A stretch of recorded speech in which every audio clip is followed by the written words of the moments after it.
I was the same bad guy. The first 12 months, I was telling people, you're in the wrong vehicle, you're in the wrong vehicle. I'm not going to let you spend the money with us to regret it down the track because you've dropped 50, 60 grand into the 100%. wrong model. Yeah.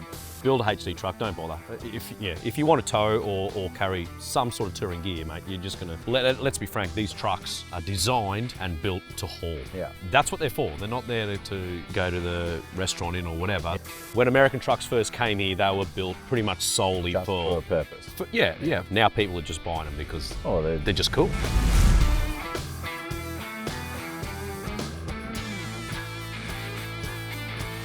I'm Dean Bleasner, the co-founder of Big Dog Builds. We are the most awarded American truck company in Australia. Although we've done videos together, Chris, those that don't know you, what's a quick rundown? Well, I'm Chris. Shoes on into the new one. I'm Chris, mate, by the way. Yeah, I can't afford shoes, mate. Chris and Mary from Aussie Destinations Unknown. So we're full-time travellers. Been on the road for over 5 years now, which is really cool. Part-time, about 11 years we've been sort of cracking at the business. So it's really cool. We work with amazing brands and just push the whole industry. It's really cool. It's been good being able to push it with you guys as well. That's awesome. It's been great. I first met Chris when he wanted to chop a 200 series and then decided to get into an American truck. He almost chopped the LandCruiser and then jumped into the first Chevy, which you did a bit of a bits of build on that one. Used a few different businesses that you knew could tackle the different sections of it. Yep. And we've been fortunate enough to do a couple beauties since then. Oh, we have, mate. And that, believe it or not, that was only 5 years ago. That's crazy. So, yeah, back then, mate, there was no information. Like, I really scared myself. I didn't know what I was doing. You know, the 200 chop still, as much as it was a go-to thing back in the day, it just didn't sit right for me. And the American truck gap was there, and I knew it was going to happen, man. And this is why we pushed you. I said, Dino, got to do something, mate. Got to do something. And man, how's the scene now? It's literally, it's. I wouldn't say it's exploded. It's well and truly exploded. So now it's just firing flat out, isn't it? It's just, I mean, you got, how many builds are you guys doing now? We've had well over 500 trucks through the shed now already. So in a short 3 years, just over 3 years.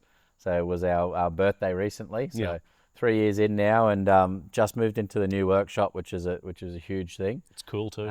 So came in here just before Christmas, started the year fresh. It's been a grind to start the year off, but it's really getting to a good point now where we can really get back into some cool stuff this year. Oh, it's just, the whole scene is going crazy. So we caught up with GMSV the other day. Mate, they're doing 100 to 120 units a month now. And that's just the HD trucks. I need to talk to marketing. I need some more leads, I think. I can hook you up there, mate. That's not a problem. It's incredible. So the HD trucks. How many? 100 to 120 now a month they're doing. A month? Yep. Yeah, wow. So they've well and truly outgrown the 1500 market, which I think that was always going to happen. I think people jumped into the 1500 scene with not enough education on the weights of them and not being able to run them up as NB2 categories. So now the information is out there. They jump into them and we get so many messages saying, hey guys, you know, we should have listened to you back in the day. We bought a 1500. Now we're jumping into a HD. So it's crazy. So when it comes to HD trucks, you're talking about the 2500 from GMSV. Absolutely. The non-HD truck being the 1500 Chevy. So the 1500 Chevy, the biggest thing is it can't get up into that NB2 category, which is classed as a truck here in Australia. And that's really where you want to be if you're towing constantly. Correct. And you want a lot of weight in the vehicle and tow. You just want to build it up as a tourer. You're going to really struggle with the 1500, aren't you? 1500s for full-time tourers. I say it in a lot of my content. It's just not the right truck for that situation. 100%. Yeah. They've definitely got their place because the V8's in the Chevy 1500. The 6.2 sounds amazing. Good fun. Yeah. Looks great. Especially in Ningala Rocks. It's sort of perfect. Ningala Rocks. I wasn't there that day. Sorry. Someone gave me the keys to your car, mate. But the 1500's definitely got their place. But when it comes to heavy touring, towing, then the HD 2500 truck from GMSV. And then we've got obviously the Rams and the Fords as well. And there's good things and bad things about all of them, in my opinion. Yeah, look, I think there is. But then again, if you're going to talk about HD trucks and NB2 or NB1, they're still very limited as well on a car license. So jumping up to that NB2 opens up the GVM on them heaps. They've been basically derated for Australian licensing. Yeah, so we're saying derated. So these HD trucks around the just over 5-ton GVM, so gross vehicle mass in America. But over here in Australia, we've got a 4.5-ton limit between car versus truck. So because the vehicles weigh anywhere from 3.6 to 3.8 ton tear, average, we've only got about that 700-800 kilos of payload if you're sticking to the car license. So you really want to jump up into that truck license NB2, and that's when the good times start. You can have great payload, and these vehicles just handle it amazingly. Oh, they're incredible. So when it comes to the NB2 trucks, the 2500s across the board, I know you told a lot of your followers as well, like they were getting into the wrong vehicles. And absolutely. They just didn't do the sums when it came to payload. I was the same bad guy. So 3 years ago when we first started Big Dog Builds, the first 12 months I was telling people, you're in the wrong vehicle, you're in the wrong vehicle. I'm not going to let you spend the money with us to regret it down the track because you've dropped 50, 60 grand into the wrong model. And they always came back and appreciated that. It was definitely hard, and that's why I think over the last sort of few years, our HD truck numbers have jumped up through the workshop. Correct. The 1500s, nothing wrong with them, but people are just wanting the wrong thing out of them. Yeah, absolutely, and you can tell by GMs what they've told us. That, you know, the 100 to 120 trucks a month is just insane. The information's out there. Yeah. Build a HD truck. Don't bother. If you want to tow or carry some sort of touring gear, mate, you're gonna be pushing it. So that's it. HD trucks where they're at, mate. I think the 1500s for the wife to go to the shops, maybe, or my wife's in one as a daily. Well, she too, exactly right. She confuses everyone daily in it. Oh, mate, but look, the whole American truck scene in general, mate, it's just incredible. It's really cool to see. Yeah, and there's a lot of people that I never thought would be in one are in one now, and it's exciting, mate. It's really exciting. There's a few people that said they wouldn't be in one. There's lots of people that said they wouldn't be in one, and now they're in one, and man, it's a no-brainer. They're just really freaking cool, and like, when you drive one, you'll get it. I think the people who don't like them haven't driven one, and they really need. And that's what I tell everyone: just get in and experience it because they're incredible. And I don't think they're too big, mate. I only just jumped in the Tundra for the first time to drive today. They look good. They definitely look the part. It surprised me a little bit, but again, I know that they're going to be thirsty when towing. So built for the wrong purpose, still not the right vehicle. No. But the HD trucks for exactly that is, I say to people all day, every day, if you can afford to keep saving that little bit longer and that little bit more, and the HD truck, even around town, you're going to have to park away from the shops a little bit. What are the biggest things? The reliability of them, the size of them, and how it's going to affect day-to-day life. And getting parts is probably the main three things that I get. But the whole parts scene is getting a lot better. It's getting better. And the demand is there. It's only going to get better and better and better. So that's cool. I think we don't have to worry about that as much anymore. I think when I built my first HSV truck, that was a worry, man. It really was. And even the accessory side of it as well. No one did anything. I mean, that truck had 3 different scans on it. Yeah. The roof, the front, and the back. Yeah. All for accessories. So you had 3 different businesses scan 3 different sections on the vehicle. No one had anything for creating products. Yeah. Yeah, wow. It was really cool. I didn't realise that. Yeah. Yeah. Mr. Innovator over here. Yeah. Well, we needed to. I needed some accessories. Like, I mean, it was an exciting. You always get what you want. Well, I don't. I'll show a bit of boob or something, maybe. I think it was an exciting time for the accessory people as well. I mean, it was a perfect opportunity for everyone to start jumping on board. And I guess everyone at that stage was trying to jump ahead of everyone else. Yeah. But they're all jumping at the same time. It's just now, I mean, how many options do you have now, accessory-wise? It's definitely getting better and better. Yeah. So different options. So every single build doesn't look exactly the same. Yeah. And that's what I love. That's what you love. Yeah, that's what we love, It's all about safety, reliability, getting the right vehicle to do what you're wanting it to do. Yeah. But then you can still look great as well. Oh, 100%. Like our truck, for instance, it's like I said, it's got a 6.5-inch lift, it's got 37s, but none of that has ever been impractical for apart from trying to cook out the back of it. It all does its job so friggin' well. It's incredible trying to explain that to people. Hey, towing down the road, it feels so safe and planted, and man, I don't think you can build. I really don't think you can build one wrong. I've got one for you actually. Right. So like when it comes to different use cases for these vehicles. Yep. If you were living in the city, you had height restrictions, you wanted to be in one of these because it was the perfect truck to sort of get away on the weekends, and you just wanted to be in a truck, what would the vehicle be then? 6.5-inch lift, 40s. No, look, I think just a little 2-inch lift. You know, so on what platform though? 100% it'd have to be a 1500. I mean, you wouldn't be doing that in a HD truck at all. Yeah. This is where the 1500 comes into its own play. Living in town, tight car spaces. Yeah. They still feel big compared to some of the other vehicles in that same environment, but definitely like the height's okay. Yep.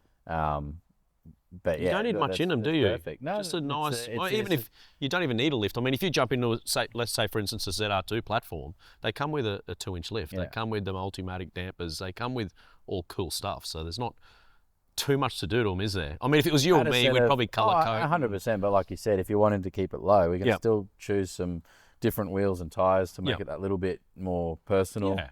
Add a tow bar wiring combination to the rear end. Yeah. Do they Some not have them as airbags. standard? That 1500s don't have them? So the 15, all of the American trucks have got 12-pin plugs. Yep. So tow control is already built into all of them. No matter what part it of is. that. Yep. So no tow control is needed across the board in any of these vehicles. No. And that's one thing that really shocks people getting into them as well. Yeah. But the 1500, some airbags in the rear end, no matter what model it is as well, definitely goes a 1500 long definitely. way. Yep. Because when you are putting a trailer on the back, whether it's the coil in the Ram, Yep. the leaf springs in the Chevys and the Fords, then some airbags definitely go a long way. So does the 1500 have the trailering app and all that, like the HDs? The GMSV, this is you, mate. Oh, you're the HD ambassador. Yeah, I'm a HD ambassador, you mate. don't know So those I haven't actually looked at the 1500s if they actually do. I would say they would. A lot of Yeah. the same features. Yeah, So okay. trailer, all through the screen, you got your GM camera plug in the rear that you do, can plug yep. in. Yep. So all the same features in the 1500. All the different camera views. You've got. Yeah. You can use your tyre monitors on there if you get the factory GM. Okay, so it's got everything on it, which is really cool. Yeah. So that's that. But yeah, it's across the board. The 1500 for that customer that lives in town, it's definitely. Well, it's actually funny. Whenever we come to a major city, GMSV give Miriam a 1500. Yeah. Okay. There you go. And that's her runaround car, and she feels so comfortable in it. Yeah. I mean, she drives the big HD truck as well, but only probably on the main freeways or out of the bigger cities. Yeah. She still gets a little bit funny driving it in town, but the 1500, mate, she races around in that all day, which is really cool, really cool. So if we're going to step it up to another category, what's another good one? Another one's like your weekend warriors, a well-known sort of term, especially around here. So that's into your HD truck. You got whether it be a boat or a van around that sort of 3.5 ton mark, even up to the 4 ton. Are you saying keeping it NB1 in HD, or doesn't really matter? NB2, in my opinion. Yep. HD truck equals NB2 to get the most out of no matter what you're wanting to do in it. Yep. But I feel like that 700, 800 kilo payload goes like that when you're putting 300 kilo on the ball. As a weekend warrior, I think you can just about get away with it if you like to have a beer. You're borderline. If you just put a set of wheels or something on there and... What Chris means by beer is NB1. You can do your blood alcohol rating around, in most states, every state's got some weird rules, but NB2, pretty much every state is 0% alcohol. Zero alcohol, 100%. HD truck in NB2, no beers at lunch, and continue driving. So, and it's actually funny how many people have messages saying, we're not going to go NB2 because I love my beer. Yeah. So this is where that weekend warrior comes. It's just an Aussie thing, isn't it? It is an Aussie thing. Yeah. I think that the NB1 still has its place in a HD truck, I think. I think you're going to be close. If you can stick to around that 250, between 200 and 300 ball on whatever you're towing, I think you'll pretty much just about get away with it. And you can still go on the weekend and have a couple of beers and not worry about it too much. So. And with the weekend warrior sort of spec, it's a bit of power on board, maybe air compressor to pump up the airbags after a beach run. Yep. Big Dog builds accessory racks, also a great thing. So you got lighting, you got a bit of bar work, you got your power. Yep. The one thing that's missing from all of these builds is water, in my opinion, but might have to change that this year. Yeah, true. Just stick one in the tub somewhere or... Have to see what's coming. Weekend Warriors sounds like it's getting pretty cool though. Oh, it's amazing. I'd actually love to have a Weekend Warrior truck. Would you? I mean, as much as I love my big truck, when it's fully loaded with the boat Whenever on top. I show you an awesome looking one in the shed. Yeah, I know. I'm like, like, there's an awesome black one there, and I'm like, man, I just want a Weekend Warriors so bad. But yeah, can we build another one then? Order Can you have it all? Of course, I can have it all. Yeah, both. Yeah, gets the Weekend Warrior. Yeah. I'd want it more. The big HD truck, mate, with everything on it, gets a bit cumbersome. It gets a bit tiring to drive after. Just driving around up and down here and going over the Gateway Bridge. That's another thing we haven't explained too, NB2. Tolls. Tolls are huge. Every time I go over that Gateway Bridge, it's $25.06. Really? Yeah. Frustrating, isn't it? Wow. I had a bit of I wouldn't say a dispute, I had a little bit of a discussion with them. I think they need to break it up into maybe a light, rigid, a medium, and a heavy, different prices. They listened to me and they gave me a credit. They gave me a credit, $40. Geez, thanks, guys. It doesn't even get a return trip. It is one thing actually I've been asked a few times and I wasn't aware of. So. Yeah, it's frustrating. It's frustrating. So we're going to jump up to, I guess, my category now, the big tourers. Yeah. Super tourers, you call them, whatever they call them. Whatever you want to call them. Big. Another reference, big lappers. So customers wanting to do the lap with the family.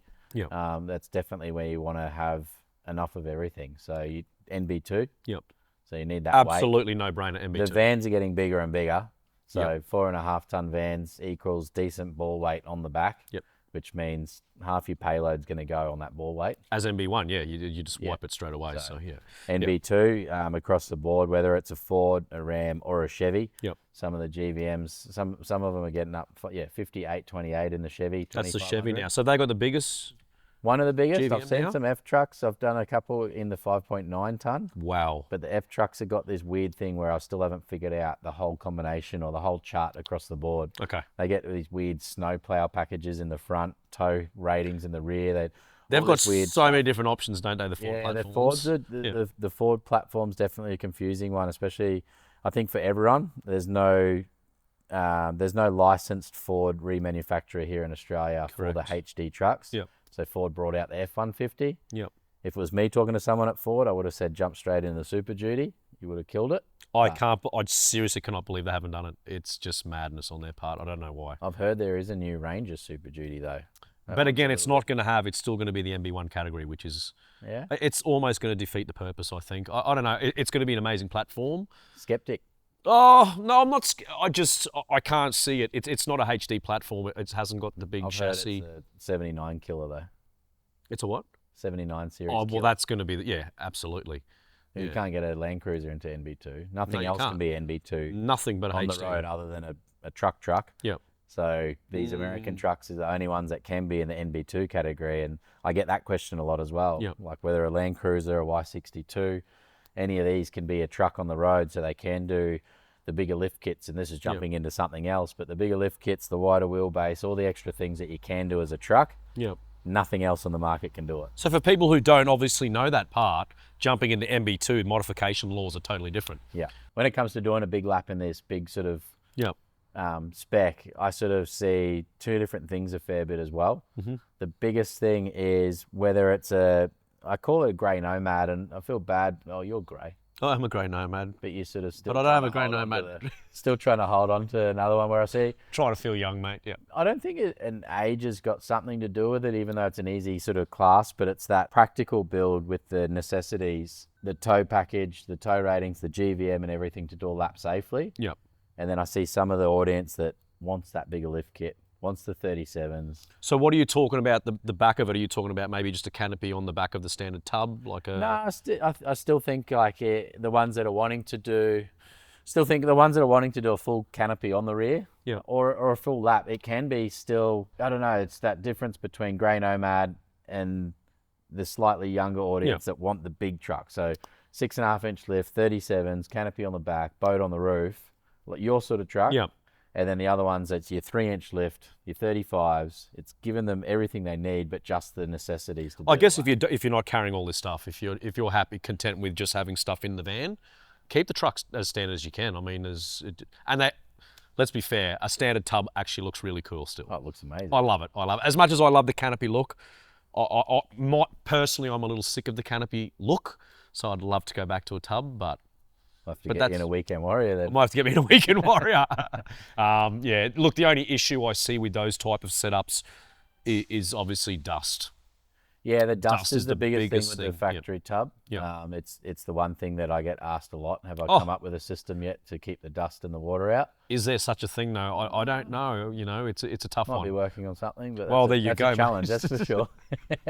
Yeah, so that's this is where the canopy comes into play. 100%. One thing that I am seeing, and this is a bit of not a new sort of category as such, but there's customers of mine that are living out away from towns that are really looking at these trucks to use in a different way to a lot of others. They're not doing a lap of Australia. Yep. They're not in town, so they don't have to worry about the height of these vehicles, but they want it for dual purpose. They've got the Hino, or they've got the property, they've got the farms, they've got the area, the towing machines with the truck that sits on the property. Yep.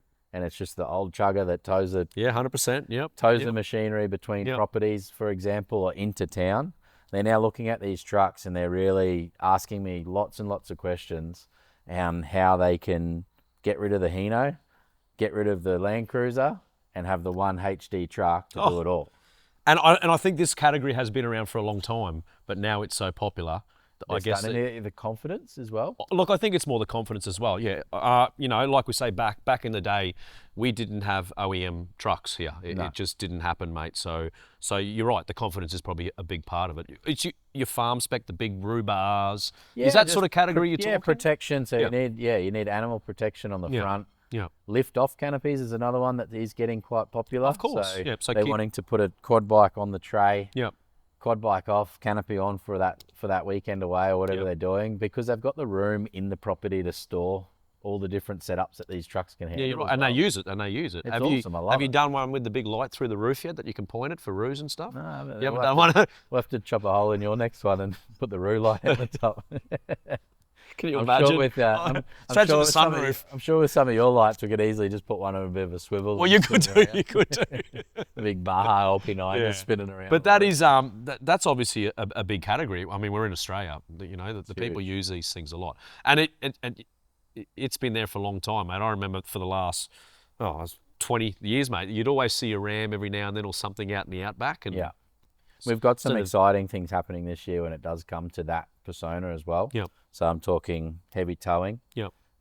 We haven't even touched on the fifth wheel setups on any of these trucks as well. But when it comes to getting the most out of the vehicle, how they use them in the US, we've definitely got some exciting stuff happening this year. It's a bit of a touchy subject for me, mate. You know how I feel about 4.5 ton towing on a HD truck, especially just coming back from the States as well and seeing what they do with them there. Look, let's be frank, these trucks are designed and built to haul. Yeah. That's what they're for. They're not there to you know, go to the restaurant in or whatever. Yeah. These things are designed, and they're a work truck. I think, and I don't know where the issue lies, if it's an ADR issue with them, but being capped at 4.5 ton is a frustrating.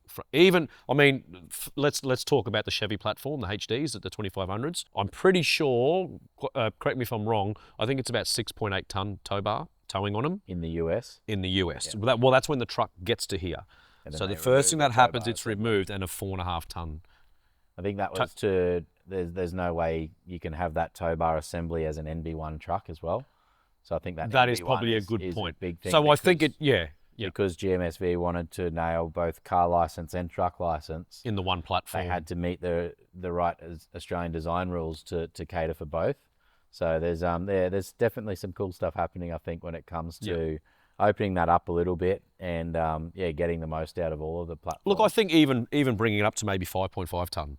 You know, so you've got your standard 3.5 ton towing. Yeah. Then you jump into your 1500s, which are your 4.5, and let's get the HDs up to at least 5.5 would be lovely. I have had a few discussions with them, and my discussions haven't finished with them. So I think we'll get that across the line. But there's definitely some interesting rules, and on the ADR stuff, I'm not one to talk about the specific data and specifications across anything. And I literally just said that today while I was driving. Okay. Layman's terms, that's me. How you use it, what you see with what you get. Yep, I know. You've got 80 channels on a UHF and all this Bluetooth settings, and I just use one. That's just me. 40. But when it comes to just your 40. grandpa, What's the caravan one? It is.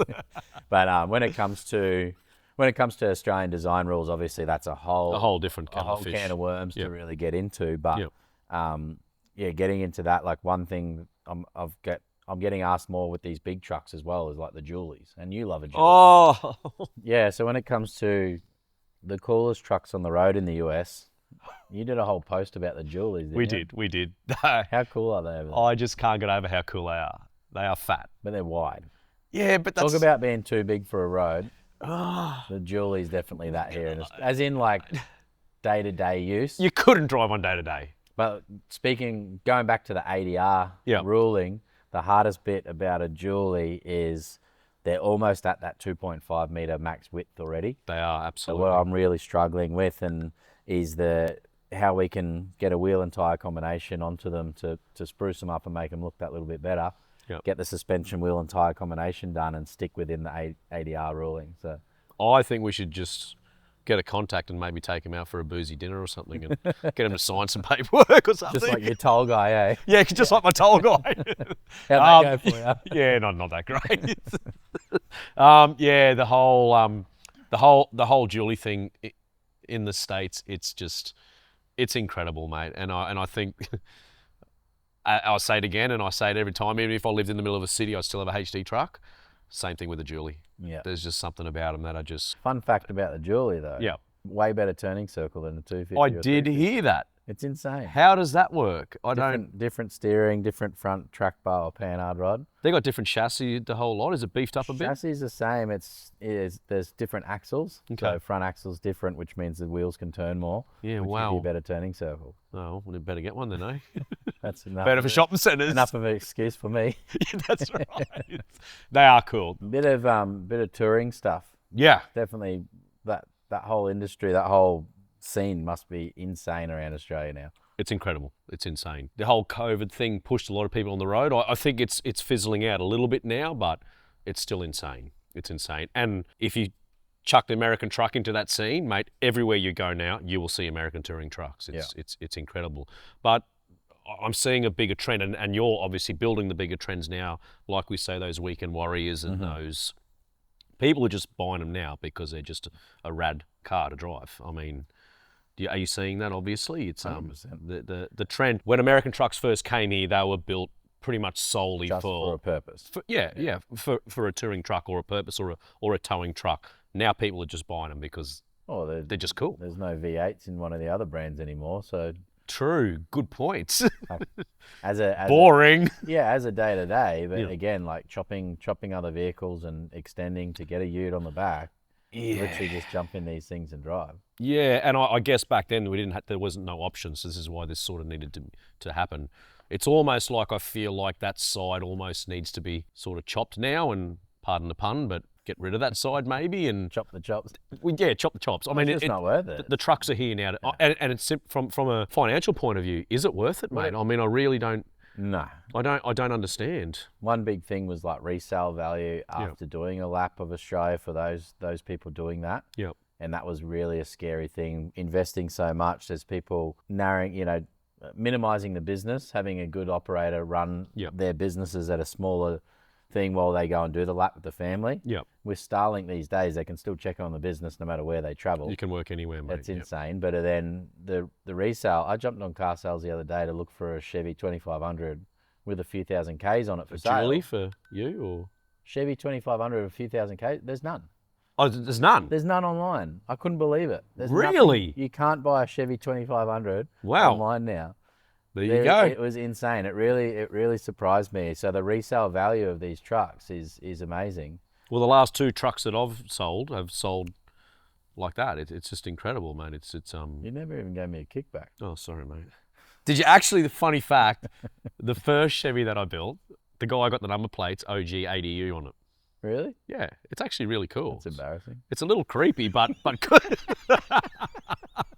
But really cool. He's just kept awesome. he's kept that going. Yeah. And to be brutally honest, I think that was my favourite truck.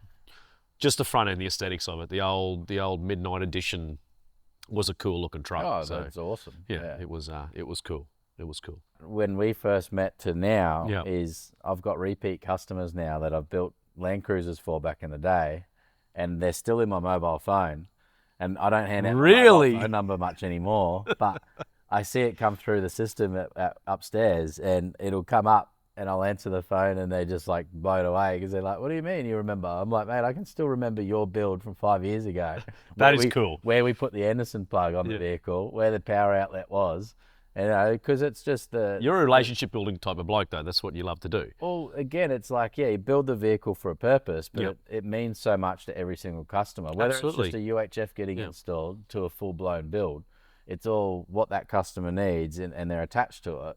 And that's memorable for me. And I've got a bit of a weird sense where I can remember that sort of stuff, but I don't know what I did this morning. So A car's not a car. A car's not a car to me. A car tells so many stories, man. Oh, it's awesome. For me personally, anyway, so.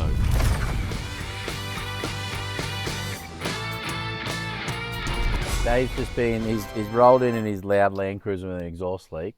RAV4, did you say? Walking around the shed, and he's picking up random parts because I think he wants to test both your and my knowledge on stuff. I hope he's not throwing them at us. You two peckerheads. Talk me through this little bit of interesting apparatus that I found around the big dog shed, mate. Mate, that looks like a BDS upper control arm. Has he got the logo on that side? Yeah, I read the logo. I read the logo, mate. Yeah, they actually fabricate really cool parts, BDS. They do some good stuff. Yeah.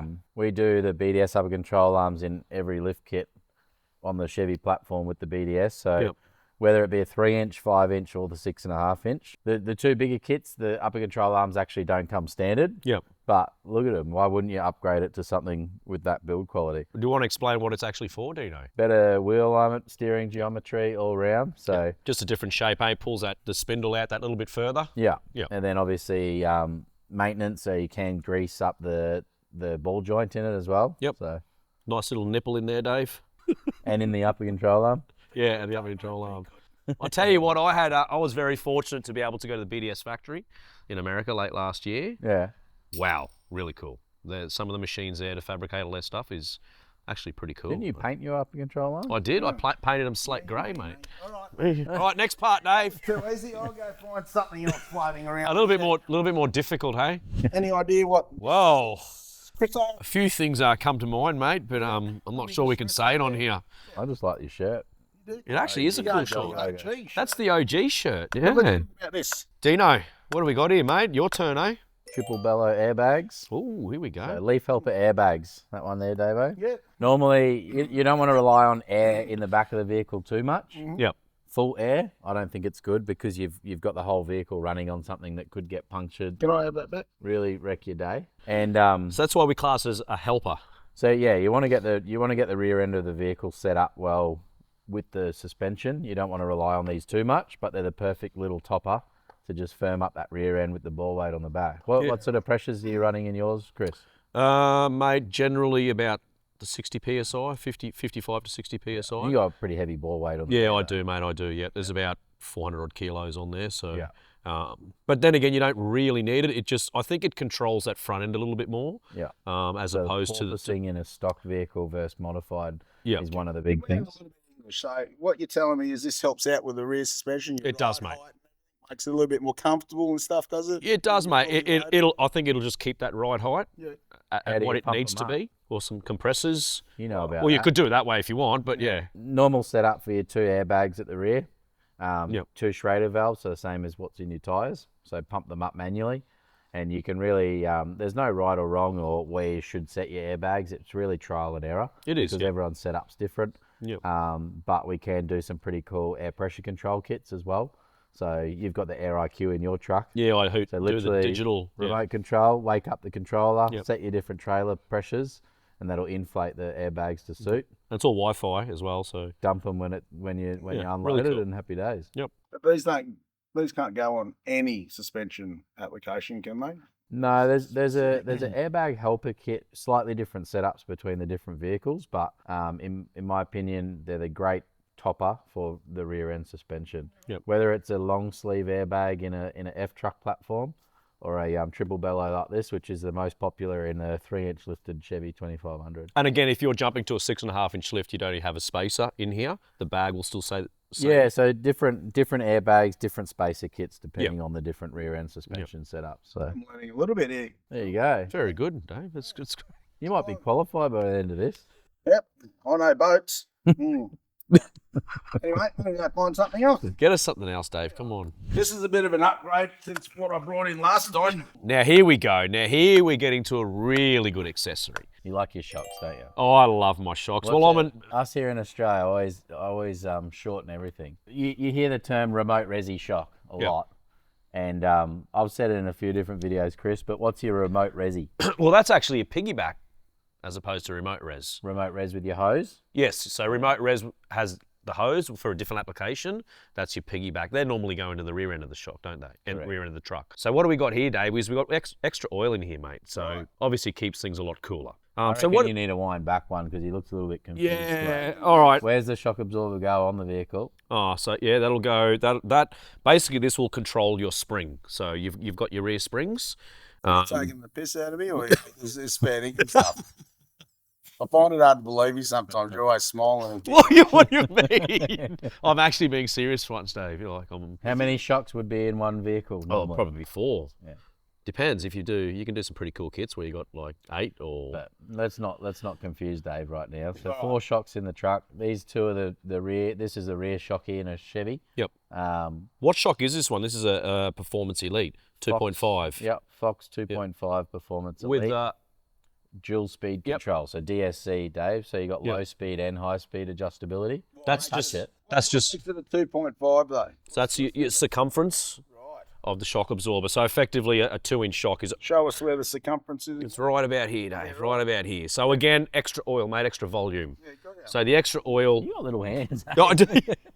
It just makes everything look bigger, doesn't it? So you've got your extra, diameter, so effectively extra oil, and then you've got extra oil in here as well, and this is where you've got a bit of your gas as well. What gas is in it? I don't even... In nitrogen? Yeah, without getting into the whole technical side of it. Again, layman's terms over here. Layman terms. And then your dual speed, and that's on... Dual speed, so I tell customers usually go full soft, see how the vehicle feels, go full firm. Yep. Then you're going to know where your sweet spot is. Yep. Some people like adjusting. You adjust yours on different road surfaces, but some people set and forget at that sweet spot in the middle. Yep. But again, you've got that adjustability both low speed and high speed. And that's on your compression side only. Correct. So where it's diving down, I guess. On a Chevy platform, mate, having a shock absorber, that is just a no-brainer. You know, the torsion bar is a bit of a difficult one to control, so having a good 2.5 shock with the dual speed, absolutely. Going back a step, Dino mentioned something about going full hard first, is it? And then you go like soft? Well, you'd probably go correct. So you've got... Is that what you do? Go full hard first and then soft? I try to. I mean, it doesn't always work this way, but... Normally that's the trick. Pop a pill and then he's all good. I'm talking about the shocks. Oh, sorry. You guys, come on, man. We're trying to explain stuff. So, I mean... So what the beauty with these is if you can actually you can service these shocks. Okay. Any good shock absorber should be able to get serviced. So that's pulled apart, oil changed, seals checked, and during that service is when you can re-valve and play around with the shims inside the shock. Yeah, correct. So that's what Chris likes doing all these stuff because. So the shims obviously affects the oil flow. Correct. So that's how you can tune it up a little bit more. Yeah. Right? Yeah. Gotcha. Well, I reckon I could go and find something else a little bit more challenging. I know about shocks now. Something about bell ends. I mean, what was it again? Hey, what have you got here? I don't know. I found it on something over there. Well, I don't even know what that is. It almost looks like a carburetor spacer. So this with no holes. This is a billet aluminium bumper spacer. So you don't want to trim your front bumper. If you got your bigger offset wheels and tires. Wheels. This one literally spaces it forward that 20 mil. And just means that you don't have to chop into the ugly side depending on your wheel and tyre combinations. Well, you could have told me that ages ago, couldn't you? No, I wanted to. I've done a lot of chopping. Yeah. Oh, it was just going to be a little bit more exciting. You don't need that if you're going for a bull bar setup on the front end, but it's just one of those little mods that makes all the difference to get that little bit of extra out of. Run a good negative rim on there, mate, and that'll save your life. Right, Dave, that's a big one, mate. How is he? Yeah? Why is he getting? Why are they getting bigger and bigger? Have you pulled that off a truck, mate, or something? Chris. Yeah, I can't touch that one, mate. Sorry, I know nothing about that. That's a Super Duty headlight assembly. Ooh. Watch this space on that one. Feels actually pretty cheap, actually. Watch this. I think it's a Ford thing, mate. There's nothing light about it. Actually. Isn't there? That'd tip my jeez. You're right there, mustn't Yeah, I'm okay, mate. Yeah. I'm okay. So, Chris, I said earlier that we've got some exciting stuff happening this year. This headlight assembly here is going to be one of them. So, you notice the little differences about some of the builds that come through the workshop? I know your style, mate. Your style is the same as mine. Let me guess. You're going to pull that to pieces and do some colour coding inside it. That's what you're going to do, isn't it? You're not pulling it off for fun, are you? No, well, there's a reason why we do everything around here. And this customer's got good vision and letting me do some cool stuff. I'm liking your style. Did he suggest it? That would have been your suggestion for sure. I think it was both ways, yeah. So, you get me so excited, mate. It go both ways, yeah. Goes both ways. It goes both ways. So. Yeah. All right, I'm going to go find something. Righto, now we're talking, mate. This might be a little bit more your size. Can you enlighten me, mate, on this one? Or ka-ting! That is one sexy spotlight, mate. I do know that if you are a true follower of Big Dog Builds, somebody on this couch gets really excited about these. so much. I should be able to say something about it. I won't. Come on, What have I got? you tell us. What have I got? That's a sexy That's LP9. scared in the dark light. It is scared in the dark light. Million of them on Chris's truck. Just a few. Being the That's a LP9 sport. Sport combo. So Yep. the cool thing with the Baja designs is you can actually pull the lens off, replace that for an amber lens. Oh, yeah, right. So rather than just a cover, Yep. you can actually change the whole lens, and you can change to full spots, full floods. So Well, you can see here the there's some light cool itself. things out there, eh? You can see these 6 here are more for your spot, and the ones with the lines in there is basically for your driving, so it'll spread that light a little bit more. So that's why they're called combo, Dave. yeah, Nice. not combo, Combination, Dave. like a combo kebab. You know, where you get the chicken and the lamb. Yeah, chicken and lamb. Yeah, yeah. Just the quality of that light. Come on, Oh yeah, they're good. race heritage, mate. It's a wicked light. They look tough. They look and the performance of these lights. Like, I got sensational. No, You've almost stolen enough parts to do a full build. I just need the other one of these and I'll be really happy. They're actually not going back into the factory, mate. You know that. My search continues. Stock check. Chris, it was good to get you into the new workshop on the couch while you're in town. Sorry to take you away from family time while you're here, but Anything for you, mate. Your family. if you guys like to see this sort of content, Chris and I on the couch answering some questions, talking about some parts around the workshop, build talk, travel talk, all different sorts of customers' use cases for these trucks. Yep. I'm keen to hear feedback. We can even get Dave back into the couch. He might have done a full build and gone, but for now I think we need to wrap this one up. It's a bit of an experimental video, this one here. I just wanted to put something out there while Chris is in town. We've got the new workshop now sorted. We've got some big things happening this year. I'm keen to see who wins the Caravan of the Year. Oh, so am I, mate. And your builds and the Sunland team growing this year as well with what you're doing. So Exciting times. if you're tying one of them, get in touch today for your build as well. But keen to hear feedback on this one, guys. And if you like this one, comment down below. We'll have to do it again. Sounds good to me, mate. Cheers, Let's do mate. it. Good to see you.